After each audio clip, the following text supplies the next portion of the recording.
if you listen to last week's episode, I shared kind of the biggest mistake that people make on their websites that I see across the board, across industries, all over the place. Spoiler alert, it's that you don't ask them to take the next step. You don't have strong call to action. You're not taking them on a journey. You're just giving them a bunch of information and hoping that they take that next step that you want them to. So if you haven't listened to that episode, go back and listen to it. It's really short and sweet, but it talks through some of the strategies there. The next step that I see people missing is that they don't speak the language of the visitors. They speak their language. They are jargony. They might be overcomplicated. They might be giving too much information or too little. And so we really want to think about our website copy from the standpoint of the people that are our ideal customers, donors, people needing our services, et cetera, et cetera, et cetera. How do they speak? What is the problem that they have? And why are we the one that they can trust to solve that problem, whether for them personally or by entrusting us with their donations? And so today I'm re-releasing an episode that we did in January of last year. So it's episode 288. And I think it's really important because it's all about encouraging curiosity. My guest is Emily Aborn, and she really talks through how we can engage with people to get them to be more curious about who we are, what we do, who we serve, so that we can bring them along in this journey with us. And you can do that on your website as well. So I think this is a really great listen as we're kind of on this website journey right now to kind of reimagine how we're connecting with our donors on our website and in person. How are we getting them to get curious about what we do? Because the more curious they are, the more likely that they're going to be donors, but not just that, long-term donors, that they're going to bring their friends and family along. And that's really the ultimate goal here. So I hope that you enjoy this relaunch of episode 288 with Emily Aborn, all about curiosity with your donors. We talk a lot about asking questions, getting curious, and really thinking about who the people are that we're connecting with and how can we connect with them in a way that they care about, not just what we care about, but what they care about. And so that is what we're talking about today in this episode of the Digital Marketing Therapy Podcast, curiosity marketing, which isn't necessarily a term that I have heard a lot, but when Emily explains it, it's something that we definitely all should be incorporating into our marketing and that you might already be doing now. But it's not just about the marketing. It's about how do we kind of build this into our team culture as a whole so that we can better connect with people online and offline and encourage conversation, encourage engagement with our community and with donors. Emily Aborn writes for a living, and even she sometimes struggles to write for herself or about herself. Don't we all? As a copywriter, podcaster, and content marketing consultant, Emily helps small business owners overcome the blinking cursor of doom by taking writing, website copy, blogs, emails, and other marketing materials off their plate entirely. An entrepreneur for over a decade, Emily has experience in over 110 industries and has guided thousands of nonprofits and businesses to find their voice, make their impact, and connect with those who need them most. She lives in New Hampshire with her husband, Jason, and their dog, Clyde, and enjoys game nights, hiking, and a stack of emotional support books on her nightstand. We have such a fun conversation. It went by so fast. All of a sudden, we realized our time was up. But I think you're going to love this conversation because we really just talk through tangible ways to think about the types of people you're talking to and how to better connect with them and encourage more conversation. The more conversation you have, the more you know about potential donors, the easier it is to get that check and to get repeat gifts because you know you've made a real relationship with them and you've made a real connection, that you're giving them the information that they want and not what they don't want.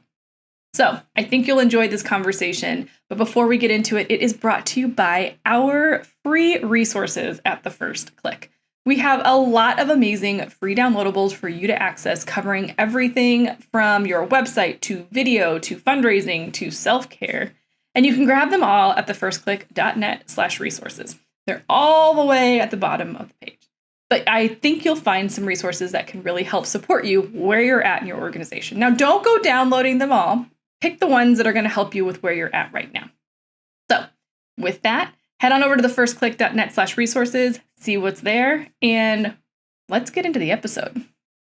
You're listening to the Digital Marketing Therapy Podcast. I'm your host, Sammy Bedell Mulhern. Each month, we dive deep into a digital marketing or fundraising strategy that you can implement in your organization.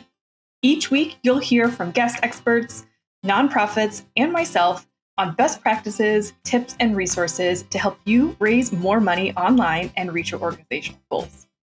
Hey friends, please join me in welcoming Emily Aborn to the podcast. Thanks for being here today. Thank you so much for having me, Sammy. I'm so excited to be here.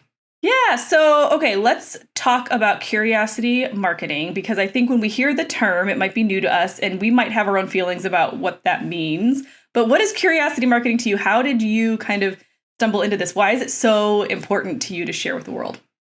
So let me tell you the story of how I discovered curiosity marketing, and then I'll define it for you so that we can kind of get on the same page about our definitions. So the way I kind of bumped into it is I was actually taking this 9-month SEO course, and over the process, there was homework. There was a lot of homework. And over the process of that 9 months, we would choose something each month that we would talk about on blogs, podcast episodes, emails, like it all had to be aligned. So sometimes I would go really granular and do things like, repurposing, or I might do podcast guesting, or I might do podcast hosting. So I would pick like real specific things like that. And sometimes I would choose very big words like visibility or intuition or curiosity. So 1 month I chose curiosity. And as I started researching curiosity, I realized that, we're using curiosity techniques in our marketing, in our writing, in our written and verbal communication, in our relationships all the time.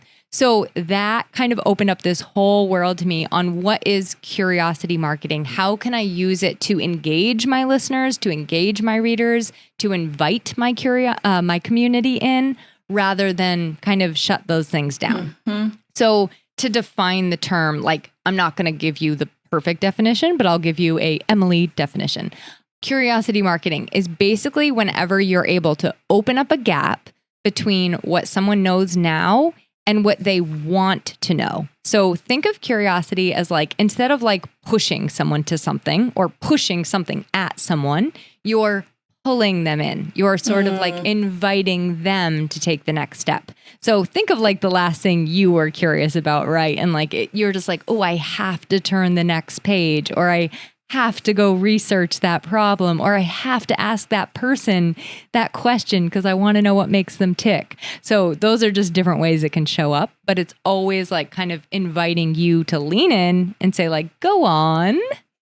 I love that. Well, I think from the fundraising standpoint too, like it's such a cool concept to have that in your marketing, because we should be doing that as fundraisers in our conversations with one-on-one folks anyway. We should be asking more about them, learning about their motivation, so that we can provide answers to their curiosity and know that we're the right fit. So you're almost just, it's kind of like a different version maybe of like inbound marketing but like really more on a messaging connection kind of level, if that sounds correct to you. Yes, that's 100%. And I think one good thing to know is there are different types of curiosity, and it's going to show up for different organizations differently. So I'm going to just there are 4 technical types of curiosity, and I think this is helpful because both your community is going to be in a certain place, and you as the organization might also be in a certain place, and you have to know what that is. So the first one is problem solver. This is the person that like, they will be curious about every fact, every piece of information, every resource they need to solve a problem. So you can see how you would use like, okay, I have to speak to the problem that they're facing to get them curious, right? Then there's like the fascinated. And this is kind of like the person I think of as like the multi-passionate. They're just like every fact, every piece of information, every piece of art. Like they're just curious about it all. Like they just want to know everything about anything. And their knowledge tends to be like very vast, but also very like not concentrated on any one thing. Right. And this might be a lot of your nonprofit's ideal community members because they're juggling a lot of things, right? Like maybe they have multifaceted lives. And so to kind of bring them in with curiosity, you have to speak to one of those facets. The other one is the empathizer. And I sort of get the impression from our beginning conversation in the green room, if you will, that this might be you. But this is a person who's just really, really curious about other people and like what information they have, what makes them tick, how we're alike, how we're different. Like it's all of that kind of interpersonal, social, psychological stuff that's really fun. And then the fourth one is hard to reach, and they're probably not listening to your podcast, but this is the, or mine, this is the avoider, and they just tend to be a lower, like they're very low on all the curiosity scales. And they don't tend to go actively look for something. They kind of like are waiting for it to come to them. So those are the different 4 types. And I think it's just helpful for us to know like, oh, as an organization or as a business owner or as a brand, I'm this and my ideal clients are this. So I might need to like think about talking in a different way to them. So that's just like, I like to set that stage because it gives you a place to go. Well, and I love that because it brings me back to a practical daily experience in my life, in that my husband is very much a why person. So like or a prove it, right? So if somebody says like, hey, the sky is blue, even though he can see it, he'll be like, well, tell me why it is and prove that that's true, right? Like he wants to know the why. Whereas I'm more like, oh, okay, yeah, I can see that. I believe that. Like I feel good about our relationship. Like I trust that you're telling me what you mean and we can move forward with this relationship. So it's really interesting, even in our own household, like when we make our own buying decisions, like what he scrutinizes versus what I do is very different in how we kind of move through that world and the organizations we want. And I think at the end of the day, for nonprofits, when you're dealing with these types of curiosity, it's very much tied to trust building, right? Like how can you build trust with these different personality types or curiosity types in order to get them to do the action you need them to do? Yeah, because you're so right. Some people are going to be that more fact finder. I need the stats. I need the data. I need the information. It's funny. I fall between problem solver and empathizer. Those are like my top 2. So I'll often like people are my most important thing. But when I'm trying to solve a problem, like do not get in my way. I will find every fact and information and like I must fix the problem and I can't rest until it's done. The other day I was in the co-op, like a local food co-op, and where you can round up right now and donate to the food bank. And I was like, oh, I want to do that. But first I needed to know the information on like, first, I need to make sure my donation is going to the right place, right? And like, when is it going to be delivered to them? And then how much money have you raised so far? And am I able to see how much you raised this year over last year? And the lady just looked at me and she's like, don't worry, there's a sign by the door with all the stats. And I was like, okay, thank you. So you can see how it does. It does help you to like, of course, the empathy was what got me like that I want to help the people. And I also want to know the information and make sure that dollar is going to the right place. Yep. So good. Whereas I would have just been like, yeah, that's fine, round up. Because I'm just like, that's cool. Not that anyone is better or worse. So that leads me to, if we're a smaller organization and we're kind of dealing with limited resources or we're already struggling with our marketing and our messaging, I hear 4 different types of curiosity. Now I'm immediately like, now I have to create 4 different messages and try to reach out to people. So you said earlier, matching who we are and matching that with who our ideal people are. So how do we kind of start to navigate through that process so that we can understand how to actually include this curiosity into our marketing without kind of feeling overwhelmed or confusing all of the people? Great question. And actually, I wouldn't say we should try to speak to all the people at one time. I would actually really encourage people, no matter what you're writing, no matter what you're doing, to focus on just one person at a time. Before Sammy and I hit record, I asked her, like, paint the picture for me of your perfect listener. And like, the good news is I have a client very similar to that listener. And so like in my mind, she is the only person I'm thinking of. Yep. So in doing that, you actually get to be more universal. Like, let me give you a tangible example. So if I tell you to imagine like biting into an apple, it doesn't, I don't know what your brain is doing. I don't know how that experience was for you. I don't know what kind of apple you chose. But if I tell you to imagine biting into like just a slightly too tart, it's just like, a little tart Granny Smith apple, you can actually, like a lot of listeners will feel this, their cheeks will actually start to pucker up a little bit and you might salivate. So like being really specific in who you're speaking to can actually be beneficial for you. So when you're using these, be specific in just focusing on one person at a time. Like if you're writing a fact-based one and you're just giving facts and stats, focus on that, right? If you're writing to somebody who, you're speaking to their hearts and you're tugging on those empathetic strings, speak to that. If you're trying to raise awareness to solve a problem, speak to that. Yeah. Well, and what I love about that is as you start to dive into this and as you start to create content for these different areas of curiosity and get specific, your audience will tell you who they are. So then you know where to double down, right? Like the data will tell you where you should be playing when you're starting to test these different types of messaging and styles of communication. Yes, 100%. And listen when they tell us. Like, that's the number one way to be more curious, honestly, is just listen to what people are telling us and asking them questions about what matters most to them. So that's relationship 101. Yeah. Okay, so a lot of organizations tend to talk very us forward. We're talking about us and all the amazing work we're doing. We're telling you all of the things. We're giving you all the stats. We're doing all the data, whatever. And in our online communication or in our marketing, we're not inviting really our audience to be curious with us. We're just kind of speaking at them. We're using a lot of jargon. We're using a lot of industry terms.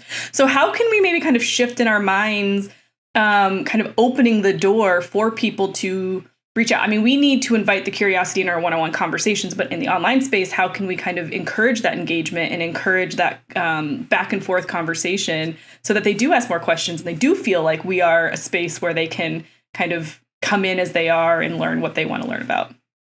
So a couple ideas on this, and I love this question. It's like one of my favorite. One is like opening with a question or some sort of statement or fact or piece of information that kind of hooks them in. And I really don't like the term hook, but it works because it really does like grab their attention. But you mean hook with authenticity. Yes. We're not talking about hook for a clickbait to get clicks, right? Yes, exactly.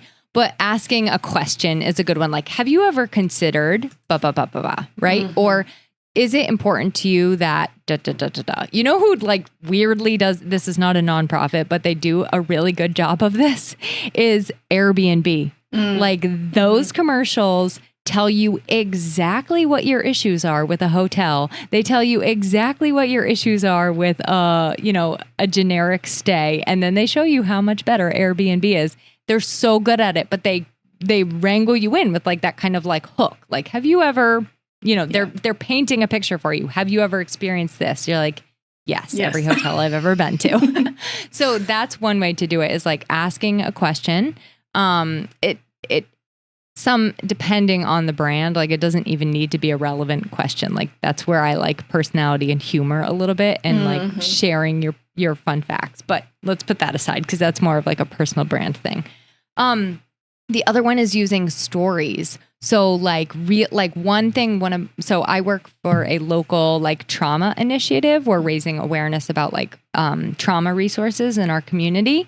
And one thing we love to do is share stories of organizations locally and like what they're actually doing in the community. And I think that's such a good one. It's not all about us, right? It's not just like, here's what we're doing as a community.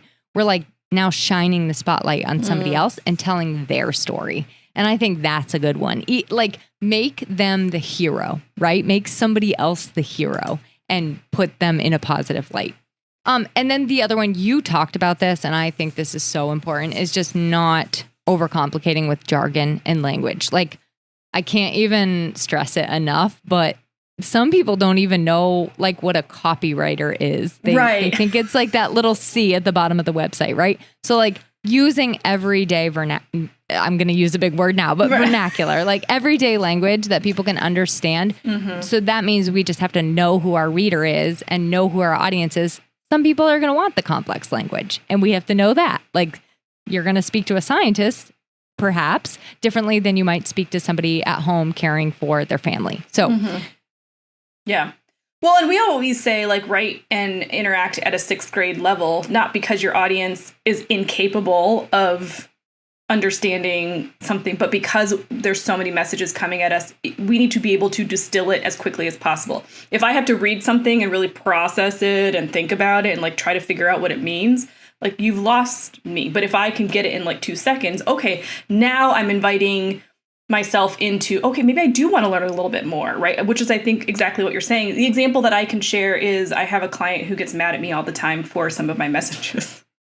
And it's because they're like, well, that's not what we do. That's a very simplistic version of what we do. And I was like, I get that. But what we're trying to do is not tell everybody what we're doing. We're trying to get them to say, oh, that's kind of cool. I get how that can be helpful. I want to learn more. And I think that's exactly what you're saying here is we don't need to share everything all at once with all the people. We need to really get specific and invite them to be curious about what we're doing and have that engagement in that continued conversation.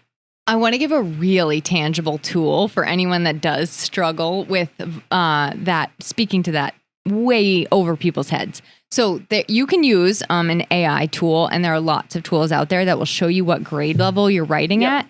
And I really would echo what you said, like 6th grade is ideal. But I had a client who she was, I think the technology told me it was grade 16. She's like, here's a good sample of my voice. Right. I don't even know what that means. Like, what is grade 16? But she said, here's a good sample of my voice. And so like everything she sent me was like 16, 12. And I was like, whoa. So I said, I'm going to show you your voice. I am going to reflect back your voice. But I'm also going to use like really everyday language of the people that are coming to work with you. And we brought it down to about an 8, which felt good to her. Like I could see in some situations you might not go lower than that, right? She was a therapist, so it kind of made sense to do that. But yeah, like you can use AI and these tools to help you. Like you can even ask it, how can I make this simpler? How can I speak to put in your very specific ideal community member? How can I speak to this person and speak in their language? So don't disregard. We give AI a lot of trouble, like in our minds sometimes, but don't disregard it as a tool that can actually help you create curiosity and speak specifically to people.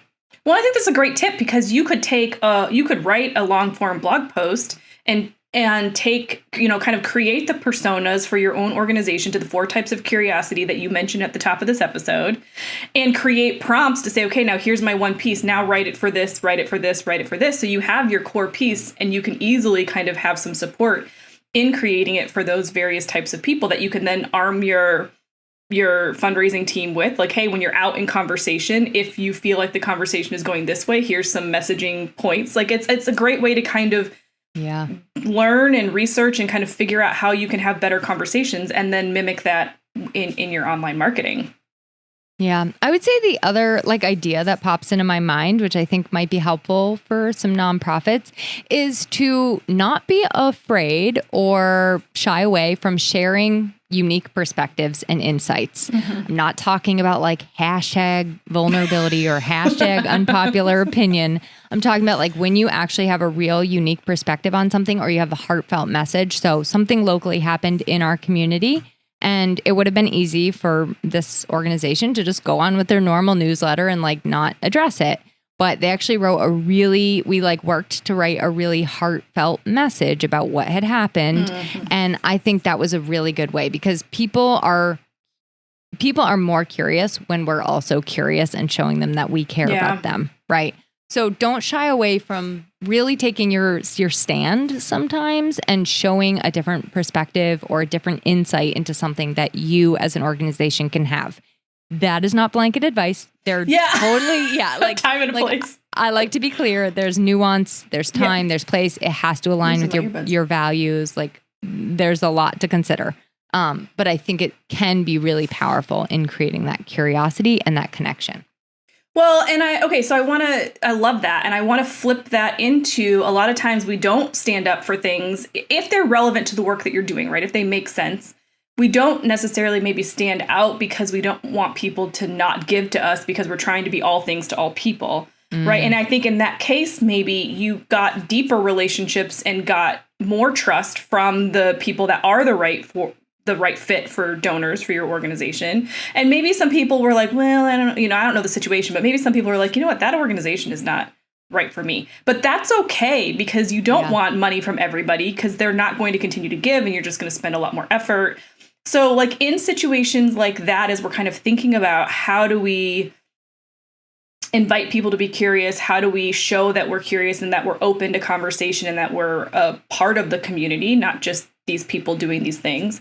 How do we make sure that we kind of push away the right people and invite the right people in for curiosity, and that we're not kind of shutting our doors and kind of putting up a hard wall and saying, well, this is what we're doing. You like it or leave it. That's not what I'm saying.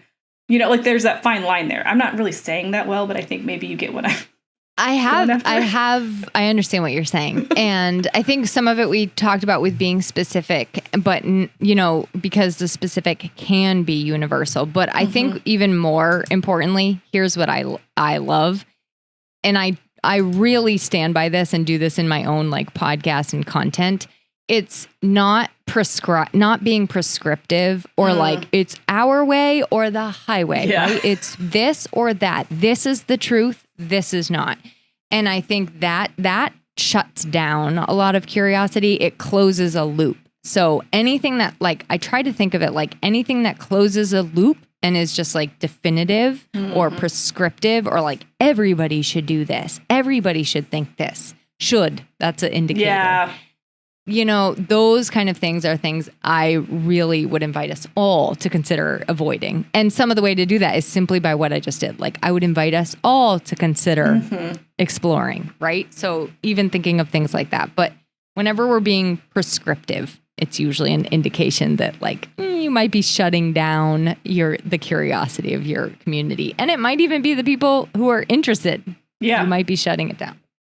So how do we kind of create this culture? You talked earlier about how we want to we want to understand who we are as an organization. We've talked a little bit about how to like talk to other people and encourage that. But how do we kind of build that into our team and kind of create a culture of curiosity into how we show up? Because, you know, we're talking about marketing on this podcast all the time, but we also talk about it's not just what we do online. It's how we talk to people in person. It's how we, how we write our voice and our content, how we show up on social media, how we show up at events.